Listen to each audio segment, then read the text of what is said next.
প্রেত চক্র। এখানে ভয় ও ভূত দুটোই পাবে। নমস্কার, তোমরা শুনছো প্রেত চক্র। তোমরা যে যেখান থেকে শুনছো সকলকে স্বাগত জানাচ্ছি প্রেত চক্রের 88 নম্বর এপিসোডে। আমি শুভ রয়েছি তোমাদের সাথে। আজ প্রেত চক্রের 88 নম্বর এপিসোডে তোমাদের জন্য যে দুটি সত্যি ভৌতিক ঘটনা আমি শোনাবো, সেই দুটো ঘটনা একজন বন্ধুই লিখে পাঠিয়েছে। প্রথম ঘটনাটা একটি বাড়িতে পরপর মৃত্যুকে কেন্দ্র করে, আর দ্বিতীয় যে ঘটনাটা আছে সেটা যে বন্ধু পাঠিয়েছে তার সাথেই ঘটে যাওয়া একটি সত্যি ভৌতিক ঘটনা। দ্বিতীয় ঘটনাটা বুঝতে গেলে প্রথম ঘটনাটা কিন্তু মন দিয়ে শুনতে হবে। আজকে দুটি ঘটনায় কিন্তু বেশ জমজমাট হতে চলেছে। তাহলে দেরি করব না, তোমরা শেষ পর্যন্ত ঘটনাগুলো শোনো। আশা করছি তোমাদের ভালো লাগবে। আর আমাদের ঘটনাগুলো যদি তোমাদের ভালো লেগে থাকে তাহলে প্লিজ একটা লাইক কমেন্ট করে দেবে। আর আমাদের চ্যানেলে নতুন হয়ে থাকলে তোমরা প্লিজ চ্যানেলটা সাবস্ক্রাইব করে আমাদের পাশে থাকবে। স্টোরি সিলেকশনে পূজা, সাউন্ড, গ্রাফিক্স আর ঘটনা পাঠে আমি শুভ। চলো তাহলে আজকের প্রথম ঘটনাটা শুনে নেওয়া যাক।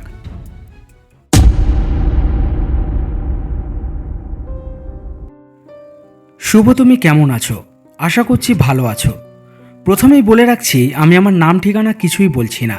শুধু জেনে রাখো আমি একটা সরকারি সংস্থায় চাকরিরত। এই কারণেই এই গোপনীয়তা। ভূত প্রেত সম্পর্কে আমার একটা কৌতূহল আছে। সেই জায়গা থেকে আমি ভূতের গল্পের বই পড়তে খুব ভালোবাসি। আর ইউটিউবে যেসব সত্যি ভৌতিক ঘটনার চ্যানেল আছে সব চ্যানেলের ঘটনাগুলো আমি শুনি। এইরকমই একদিন আমি তোমার চ্যানেলটা খুঁজে পাই, তাই আমি ভাবলাম তোমাকে একটা সত্যি ভৌতিক ঘটনা শেয়ার করব। আজ আমি তোমায় যে ঘটনাটা পাঠাচ্ছি সেটা একটা ভুতুড়ে বাড়ি সম্পর্কে। ঘটনাটা পুরোটা পড়ে দেখো, আশা করছি তুমি অবাক হবে। এবার ঘটনায় যাচ্ছি।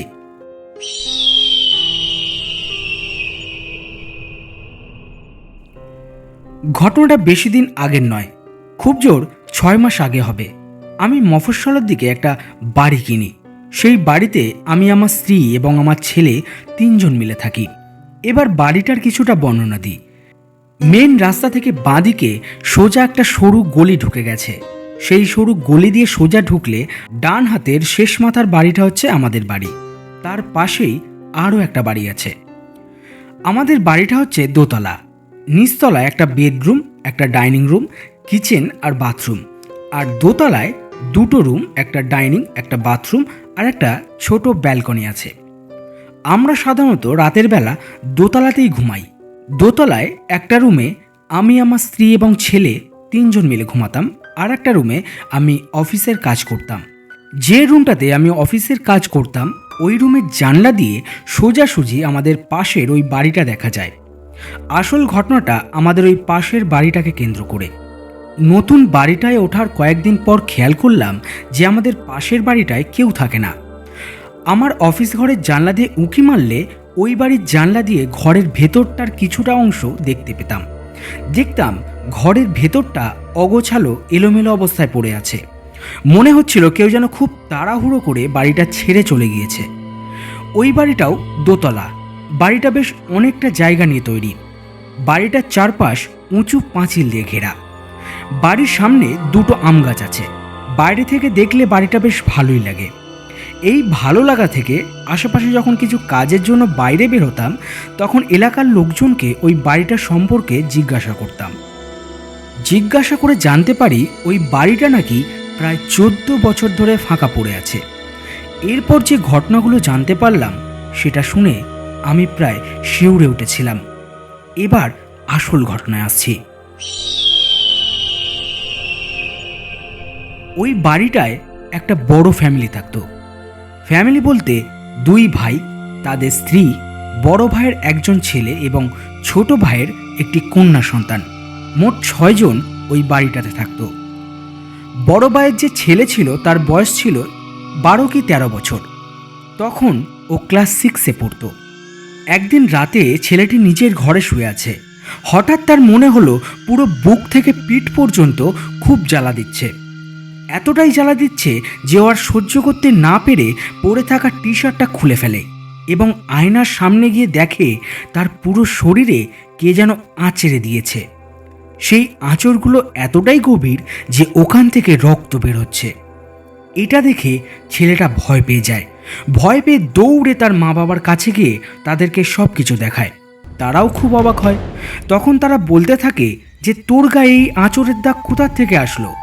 ওই ছেলেটা বলল, আমি জানি না, আমি ঘরে শুয়েছিলাম, হঠাৎ আমার শরীরটা জ্বালা দিতে শুরু করলো, তারপর দেখলাম এই অবস্থা। তখন ওই ছেলেটার বাবা বলে, দেখো হয়তো স্কুলে মারামারি করে এসছে, এখন ধরা পড়ে এসব মিথ্যা কথা বলছে। ছেলেটার বাবা তার কোনো কথা বিশ্বাসই করে না। একসময় ছেলেটা হতাশ হয়ে নিজের রুমে চলে যায়। এরপর থেকে ওই ছেলেটার সাথে কিছু অদ্ভুত ঘটনা ঘটতে শুরু করে। একদিন সন্ধ্যাবেলায় ছেলেটা বসে বই পড়ছে, হঠাৎ তাকে যেন কেউ একটা সজোরে থাপ্পড় মারে। এত জোরে থাপ্পড় মারে যে ছেলেটা ওইখানেই অজ্ঞান হয়ে যায়। তারপর যখন তার হুঁশ আসে, তখন ছেলেটা সবাইকে গালের ওই থাপ্পড়ের দাগটা দেখায়, কিন্তু তাও কেউ বিশ্বাস করে না। এরপর যে ঘটনাটা ঘটে সেটা খুবই মর্মান্তিক একটা ঘটনা। একদিন সকালে ওই ছেলেটার ঘুম থেকে উঠতে দেরি হচ্ছে দেখে তার মা বাইরে থেকে তাকে ডাকতে থাকে, তাও উঠছে না দেখে এবার দরজা ধাক্কা দেয়। এরপর যখন সে কোনো সাড়া শব্দই করছে না, তখন ওই ছেলের মা তার স্বামীকে ডেকে আনে। দুজন মিলে খুব জোরে দরজা ধাক্কাধাক্কি করে। একসময় তারা সিদ্ধান্ত নেয় যে দরজাটা ভাঙবে। দরজা ভেঙে যখন ঘরে ঢোকে, তখন ঘরের মধ্যে কাউকে দেখতে পায় না, কিন্তু যখন তারা বাথরুমের মধ্যে দেখতে পায় তার ছেলের মৃতদেহ সেখানে পড়ে আছে। এমনই নৃশংস মৃত্যু যে কেউ দেখে ভয় পাবে। ছেলেটার শরীরটা মনে হচ্ছে কেউ যেন আছাড় মেরে থেতলে দিয়েছে। এরপর পুলিশ আসে, ডেড বডি নিয়ে যায়, কিন্তু মৃত্যুর রহস্যের কোনো কিনারা হয় না। একটা সব থেকে আশ্চর্যের বিষয় হলো, যখন ছেলেটি ঘরের মধ্যে মৃত অবস্থায় পড়েছিল, তখন কিন্তু ঘরের জানালা এবং দরজা দুটোই ভেতর থেকে বন্ধ ছিল। এই ঘটনার পর থেকে ছেলেটার বাবা যেই ঘরে ছেলেটা থাকতো সেই ঘরেই রাতে ঘুমাতো। এই রকমভাবে দু একদিন যাওয়ার পর ছেলেটার বাবাকেও ওই একইভাবে মৃত অবস্থায় ওই ঘরেতেই পাওয়া যায়। আবার পুলিশ আসে, কিন্তু এই মৃত্যু রহস্যেরও কোনো কিনারা হয় না। এই ঘটনার পর থেকে ওই মৃত ছেলেটার মা প্রায় পাগলের মতন হয়ে যায়। যেদিন ওই মহিলার স্বামী মারা যায়, তার ঠিক 3 দিনের মাথায় ওই মহিলাটিও ওই ঘরের ফ্যানেতে গলায় দড়ি দিয়ে আত্মহত্যা করে। এই রকমই পরপর মৃত্যু দেখে সেই বাড়ির ছোট ছেলে মনে মনে ভাবে, আমার দাদা বৌদি ভাইপো সবাইকেই হারালাম, আর এই বাড়িতে থেকে কোনো লাভ নেই। তখন সে তার স্ত্রী এবং মেয়েকে নিয়ে ওই বাড়ি ছেড়ে দিয়ে তার শ্বশুর বাড়িতে গিয়ে থাকতে শুরু করে। প্রায় 14 বছর হতে চলল, তারা এখনও এই বাড়িটাতে ফিরে আসেনি। এরপর থেকে এই বাড়িটা ভৌতিক বলে বদনাম রটে যায়। একটা কথা ভাবতেই অবাক লাগে, একটা পরিবারের 3 জন মানুষ মাত্র 10 দিনের মাথায় একটা বাড়িতে একটি নির্দিষ্ট রুমের মধ্যেই মারা গেল। এটা কি শুধুই মাত্র কোইন্সিডেন্স, নাকি এর মধ্যেও কোনো অলৌকিক কিছু লুকিয়ে আছে? প্রশ্নটা শ্রোতাদের কাছে ছুঁড়ে দিলাম। আশা করছি আমার এই ঘটনাটা তোমার পছন্দ হবে। তোমার গলার সত্যি ভৌতিক ঘটনাগুলো শুনতে বেশ ভালোই লাগে। তুমি প্রেতচক্রকে অনেক দূরে এগিয়ে নিয়ে যাও, এই প্রার্থনা করি। আর লেখায় যদি কোনো ভুল থাকে তুমি একটু ঠিক করে নিও।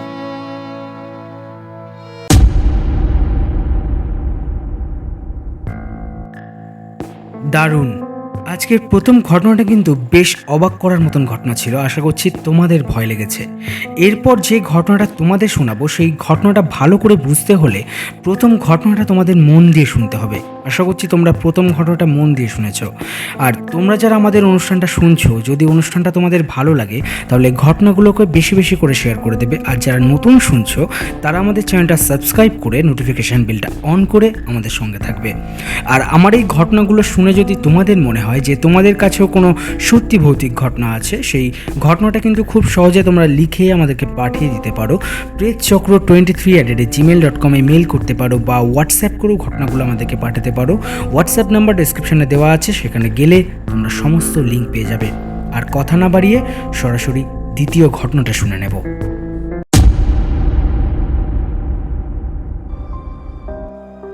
শুভ, আশা করছি তুমি প্রথম ঘটনাটা সিলেক্ট করেছো, তাই আরও একটা সত্যি ভৌতিক ঘটনা তোমার সাথে শেয়ার করছি।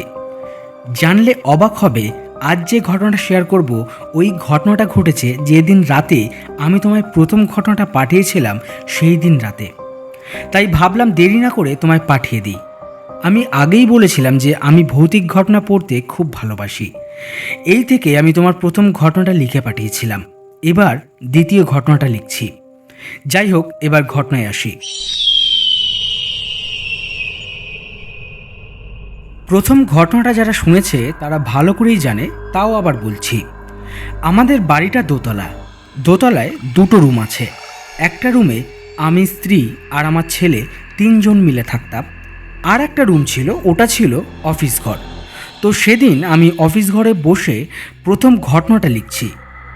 রাত তখন প্রায় 1টা। ফোনেতে হালকা করে একটা ভূতের গল্প চালিয়ে ল্যাপটপে কিছু কাজ করছি। আমি যেই ঘরে আছি ওই ঘরের জানলা দিয়ে পাশের ওই ভুতুরে বাড়ির দোতলার একটি রুম দেখতে পাওয়া যেত। আমি রাতের বেলা ওই দিকের জানলার পর্দাটা সব সময় দিয়ে রাখতাম। আমার চোখের সমস্যার জন্য রাতে যখন আমি কাজ করতাম তখন আমি চোখের চশমা পরে থাকতাম। তো আমি এক মনে কাজ করছি, হঠাৎ আমার চশমার কাঁচে সাদা কিছু একটা রিফ্লেক্ট হলো। সঙ্গে সঙ্গে আমি মুখ তুলে তাকালাম, দেখলাম সাদা কিছু একটা খুব তাড়াতাড়ি আমার ডান দিক থেকে বাঁ দিকে চলে গেল। যতটুকু দেখলাম তাতে বুঝতে পারলাম সাদা রঙের কিছু একটা আমার সামনে দিয়ে দ্রুত মিলিয়ে গেল। প্রথম দিকে একটু ঘাবড়ে গেলেও মনের ভুল ভেবে আবার কাজে মন দিলাম। আবার একভাবে কাজ করছি, হঠাৎ আমার ফোনেতে কিছু একটা মেসেজ আসে। ফোনের স্ক্রিন লাইটটা অন হয়। আমি মুখটা ঝুঁকিয়ে সেই মেসেজটা দেখার চেষ্টা করছি। মেসেজটা দেখে যখন আমি আবার সোজা হয়ে বসবো, আমি কিন্তু আমার মাথাটা তুলতে পারছি না। মনে হচ্ছে পেছন থেকে কেউ আমার ঘাড়টা টেবিলের সঙ্গে চেপে ধরে রেখেছে। আমি অনেক চেষ্টা করছি, কিন্তু কিছুতেই সোজা করতে পারছি না। এবার ঠাকুরের নাম নিয়ে গায়ের সবটুকু শক্তি দিয়ে এক ঝটকায় উঠে দাঁড়ালাম। এত জোরে উঠে দাঁড়ালাম যে যেই চেয়ারটাতে আমি বসেছিলাম সেই চেয়ারটা ছিটকে উল্টে পড়ে যায়। উঠে দাঁড়িয়ে যখন আমি ডান দিকে মুখটা ফেরালাম, দেখলাম জানলার পর্দাটা অর্ধেক সরানো, আর জানলার বাইরে সাদা কাপড় পরা কিছু উল্টো দিকে মুখ ফিরিয়ে দাঁড়িয়ে আছে। ওই সাদা কাপড় পরা মূর্তিটা এক নিমিষে আমার দিকে মুখ ফিরে তাকালো। আমি দেখলাম এক বিভৎস চেহারার একটা মহিলা আমার দিকে মুখ করে জানলার কাছে মুখ ঠেকিয়ে দাঁড়িয়ে আছে।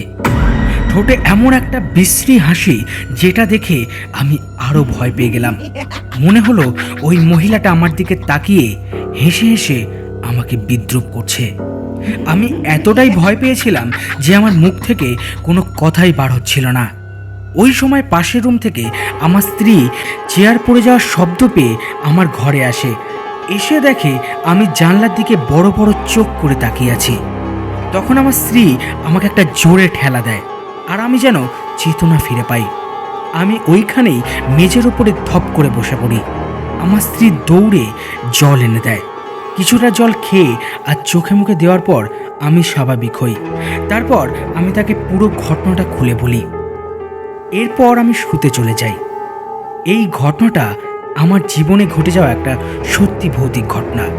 যদি তোমার মনে হয় তুমি আমাকে ফোন করতে পারো, পুরো ঘটনাটা আমি তোমায় গুছিয়ে বলবো। তুমি ভালো থেকো, প্রেতচক্রকে আরও দূরে এগিয়ে নিয়ে যাও।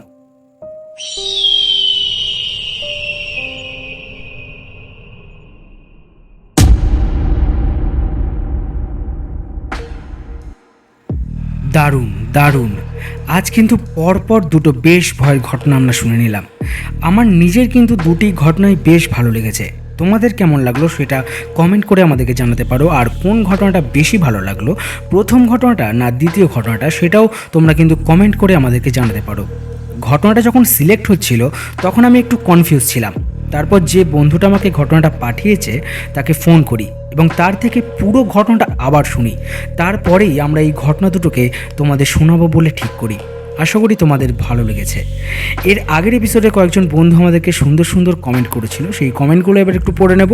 প্রথমে কমেন্ট করেছে সুনীল জোদ্দার, বলছে খুব ভালো লাগলো। তারপর কমেন্ট করেছে সুদেশনা সিনহা রায়, বলছে ভালো লাগলো ঘটনা দুটো। তারপর কমেন্ট করেছে শুভ দাস, বলছে যত দিন যাচ্ছে প্রেতচক্র ততই জমজমাট হয়ে উঠছে। তারপর গগন দেবনাথ বলছে নাইস। তারপর কমেন্ট করেছে মালবিকা দে, খুব ভালো লাগলো। এরপর কমেন্ট করেছে আকাশ মণ্ডল। আকাশ লিখছে দাদা গল্পগুলো রাতে ছাড়লে গল্প শোনার এক্সাইটমেন্ট আরও বেড়ে যাবে। আকাশ, তোমার এই কথাটা আমরা রাখার চেষ্টা করব। আমাদের প্রেতচক্র ফ্যামিলিটা যখন আরও একটু বড় হয়ে যাবে তখন আমরা রাতে ঘটনা ছাড়ার চেষ্টা করব। এর জন্য কিন্তু তোমাকে সাপোর্ট করতে হবে আমাদেরকে। আমাদের এই ঘটনাগুলো আরও বেশি বেশি করে শেয়ার করতে হবে বন্ধু বান্ধব আত্মীয় স্বজনদের সাথে, যাতে তারাও আমাদের পরিবারের সদস্য হয়ে যায়। আর মনে রাখতে হবে, প্রেতচক্র কোনো কাল্পনিক ঘটনাকে সমর্থন করে না। প্রেতচক্রের কাজ শুধুই মাত্র শ্রোতাদের মনোরঞ্জন করা। তাই আশা করব তোমরা ঘটনাগুলো খোলা মনেই শুনবে। আর তোমাদের কাছেও যদি এরকম কোনো সত্যি ভৌতিক ঘটনা থাকে, সেটা হতে পারে তোমার নিজের সাথে ঘটে যাওয়া ঘটনা, বা বন্ধু বান্ধব আত্মীয় স্বজনদের সাথে ঘটে যাওয়া ঘটনা, বা অন্য কারোর মুখ থেকে শোনা ঘটনা, সেই ঘটনাগুলো খুব সহজে লিখে আমাদেরকে পাঠাতে পারো pretchakro23@gmail.com বা হোয়াটসঅ্যাপ করতে পারো আমাদেরকে। হোয়াটসঅ্যাপ নাম্বার ডেসক্রিপশনে দেওয়া আছে, সেখানে গেলে তোমরা সমস্ত লিঙ্ক পেয়ে যাবে। আজকের এপিসোড এইখানেই শেষ করছি। দেখা হচ্ছে পরবর্তী একটি নতুন এপিসোডে আরও কিছু নতুন ভয়ের ঘটনার সাথে, সোমবার ঠিক দুপুর 2টার সময়। আর সবশেষে যে কথাটা আমি সব সময় বলি, সবাই ভালো থেকো, সুস্থ থেকো, আর প্রেতচক্রের ঘটনাগুলো শুনতে থেকো। নমস্কার।